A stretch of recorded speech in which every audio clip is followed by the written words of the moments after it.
everyone, Judgen here, and today we'll be taking a look at the Portico keyboard from the Key.co. If you've been paying attention to the enthusiast keyboard scene, you would know that there has been a surge of entry-level, plastic, gasket mount keyboards in the market. The Portico is one of the releases for the first half of 2021 together with the KBD67 Lite, which I have already reviewed in the channel, the RamaWorks Cara, which I have here, and the EK68, which will be shipping out soon. If you don't want to miss those reviews, make sure you are subscribed and turn on notifications. Full disclosure, I bought this keyboard with my own money and this review is not paid. As you can see in the title, I have my issues with TKC, who is the vendor for this keyboard. I ordered 2 Porticos for this review, one clear and one purple. Fulfillment of the group buy was late by a month or 2, which I didn't personally mind. However, what I found extremely disappointing is how TKC botched the shipment. They shipped me only one keyboard.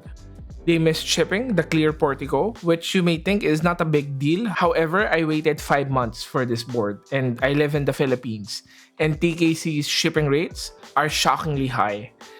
Apparently, they have not optimized their shipping rates, and that forces me to use a forwarder that ships my packages from the US to the Philippines. That takes around 3 weeks.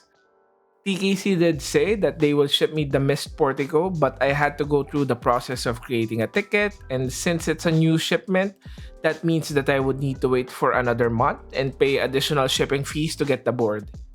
I also know at least 2 other people who ordered 2 keyboards and only got shipped 1. So I know that this is not an isolated case. You can get more information on this video by Andy as to how TKC messes up their deliveries. One thing is clear to me at this point. There is something really wrong with TKC's accounting and inventory system, so take that into account when ordering. TKC will be selling extras of the Portico on June 4, Friday, at a slightly higher price of $135 from the original $120. So, order at your own risk. Going to the board itself, it's a good keyboard, and it does a lot of things right. The Portico is a polycarbonate, hot swap, 65% gasket mount keyboard. The PCB is south-facing, uses PCB mount stabs, and is VIA compatible for easy mapping of keys. As is customary with these keyboards, it also comes with a carrying case and a very bad-looking coil cable. Please, just give us a straight braided cable instead of these. Going to the design, it is a nice-looking board. The polycarbonate is frosted, and I like the overall look of the see-through metal inserts and gaskets on the board, though a lot of that is preference. The case design is quite simple. It's your typical box on a wedge design that lifts the board up at a 7-degree typing angle. The USB Type-C socket is in the middle and is off by a couple of millimeters with the case cutout. Decent top and bottom bezels with very thin side bezels. The layout here is the 65% layout with the arrow key blocker on the right, similar to the KBD67 Lite. There is a Portico sticker logo at the back, which I don't like, but you don't see it when typing, so it's fine. The RGB looks great, and you would get better diffusion if you use a switch that is transparent or predominantly white.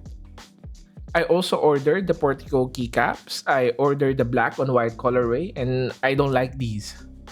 I am not sure if the camera shows it, but the legends are not clean and they don't look good, and I don't like the font that they used here.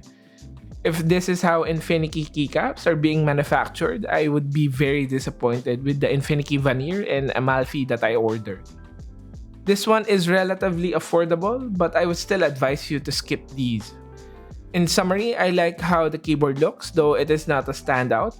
I personally prefer the slimmer profile of the KBD67 Lite, and the design of the Cara is just a step above all the entry editions, though the price on it does not feel like it is an entry-level keyboard. What separates Portico from the other entry editions is the use of an FR4 plate. This is a material that is more flexible than metal but retains the high pitch. Boards like the Cara and the KBD67 Lite have polycarbonate plates that give a deeper sound, while the Portico has a higher pitch, mostly driven by the plate. Opening up the keyboard, you need to remove 9 screws at the back, after which the top and bottom case can be disassembled. You would need to open up the keyboard to install the C3 stabs that come with the kit. The stabs are fine. I would still prefer the smoothness of the Durock V2 stabs, but these are good, and I would not recommend spending another $20 to get new stabs if you are on a budget. Assembly is a relatively simple process, so don't worry even if it's your first time. It's not as easy as a tray mount keyboard, but it's also not as complicated. You get 5 mounting points for your standoffs to keep the plate and PCB in place. The standoffs are optional, but if you remove it, you would need to open up the keyboard every time you would change switches because the assembly would come loose without the standoffs. The mounting style here is the usual foam sandwich gasket mount. You have wings extending out of the plate where the foams attach. It is this foam that isolates the plate from the case, and it does an okay job. The board has a bit of flex if you press firmly, and this is definitely more flexible compared to the KBD67 Lite. You get a felt dampening material beneath the plate and a thick silicone wedge beneath the PCB. You can experiment with removing the standoffs or the dampening materials, and it may change the typing feel and sound of the board. I do recommend you keep the standoffs on, since removing it on my second build of the keyboard resulted to a very muted typing sound. Overall, the board has a higher pitch compared to other entry editions with a bit of flex when typing, though it seemed to be a bit more muted in my sound tests. It sounds good, but sound is personal preference. Here's a sound test with some GMK Laser Synthwave and some Velvet Tactile Switches provided by channel sponsor Zion Studios. You can check them out on the links below.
Looking at the competition, I do think that the Portico is a good keyboard.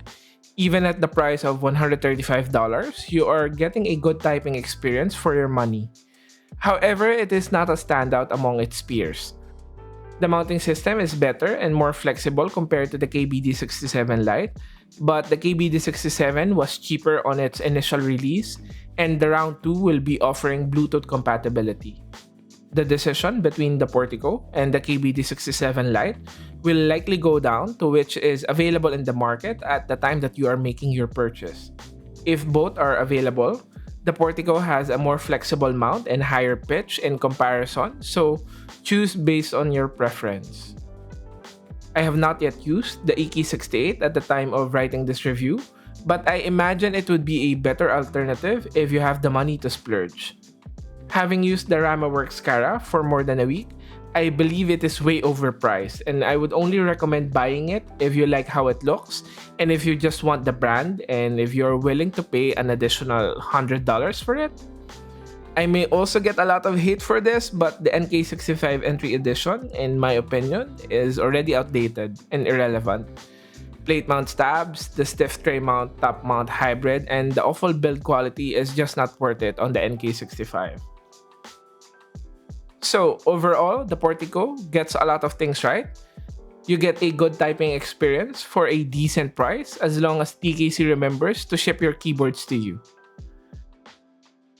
And that is it for this video. I will now leave you with the scuff sound test where I remove the standoffs and the felt material in between the plate and the PCB, which I honestly don't recommend, but here it is.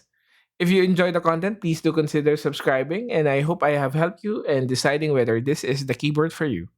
See you in the next one. Bye.